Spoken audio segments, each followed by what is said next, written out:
वादी कश्मीर में काश्त किए जाने वाले मेवों को इंटरनेशनल मार्केट में एक खास मकाम है। चाहे यहाँ से बरामद किए जाने वाले सेब की मुख्तलिफ अकसाम हो, नाशपाती या खुश्क मेवे जिसमें बादाम, अखरोट या दीगर अशिया है, उनकी बात करें, इन सारे मेवों को इंटरनेशनल मार्केट में एक अपना ही अलग मकाम है।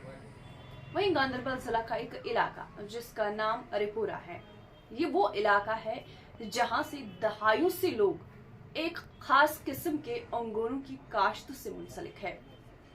रिपोरा गांव को कश्मीर के अंगूरों के गांव के तौर पर जाना जाता है, जहां तकरीबन 90% घराने अंगूर की काश्त से वाबस्ता है।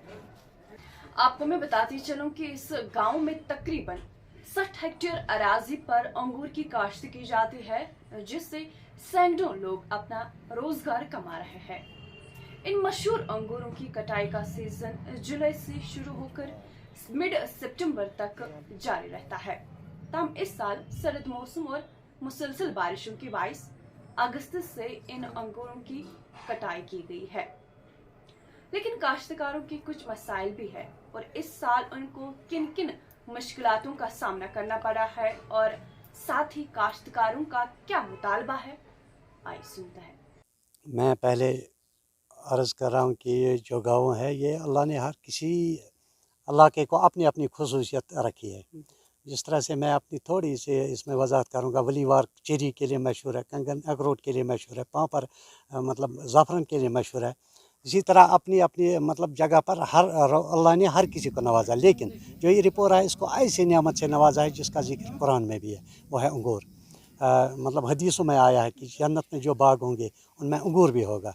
ये अल्लाह ताला की तरफ से हमें मैं समझता हूँ अपनी तरह मतलब ऐसी नियामत है कि हम जो गांव वाले हैं ना, इसी मतलब यहाँ ज़्यादा सरकारी नौकरी नहीं मतलब बच्चों के पास।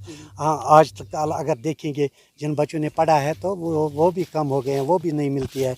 लेकिन हमें कोई चारा नहीं, हम इसके साथ जुड़े और इससे अपना घर बार चलाए, हम चला भी सकते हैं। मैं अपना कहूँगा, मैं पिछले 40 साल से इसी को अपना रोज़गार बनाया, इसी से अपना घर भी चलाया। हाँ, हम तकरीबन मार्च से इसमें जुड़ जाते हैं और हार्वेस्टिंग अगर मैं पिछले साल कहूँगा 11 जुलाई से की थी, लेकिन इस साल तकरीबन 1 महीना पीछे हो गया है। वो है सर्दी, जब मतलब बारिश तकरीबन 20-25 दिन लगातार जारी रही, उन दिनों में ज़्यादा सर्दी हो गई। सर्दी से तो ये माल थोड़ा पीछे हो गया था, इसलिए तो आज बहुत मतलब मौजूद है दरख्तों पर, वरना तो हमें हार्वेस्टिंग इस टाइम में तकरीबन 80% तो ख़त्म की होती, लेकिन इस वक्त हमने ज़्यादा से ज़्यादा 20% हार्वेस्टिंग किया बस। हाँ, पैदावार तो बहुत अच्छा है, लेकिन अगर हम देखेंगे यह जितनी इंसान मेहनत करेगा उतना पैदावार होगा।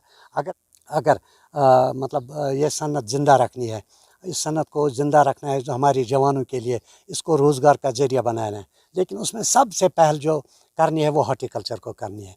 क्योंकि जो हार्टिकल्चर वाले हैं, अगर आप देखेंगे ये लोहा, जब मैंने इसमें लाखों में रुपया खर्च किया है लोहे का, तो अगर मैंने 1 लाख खर्च किया वो ये 3 लाख भी दे सकता है। लेकिन जब मेरे पास अगर ये 1 लाख नहीं होगा तो हम कैसे ये दरख्त उगा सकते हैं। ये पिछले 3 साल से हमारी सब्सिडी इसमें बंद है। तकरीबन 100 घरों की 100 फाइलें हमारे एचडीओ ऑफिस में पड़ी हैं, उसको नज़रअंदाज किया है। पता नहीं है, या तो डायरेक्ट साहब को पता नहीं है इसका कि मतलब रिपोरा गाँव के जो फाइलें हैं ये पेंडिंग है, इसने हमारे लिए फंड्स भी नहीं लाए। हम चीफ साहब से मतलब हर रोज़, मैं खुद भी उसके साथ रहता हूँ।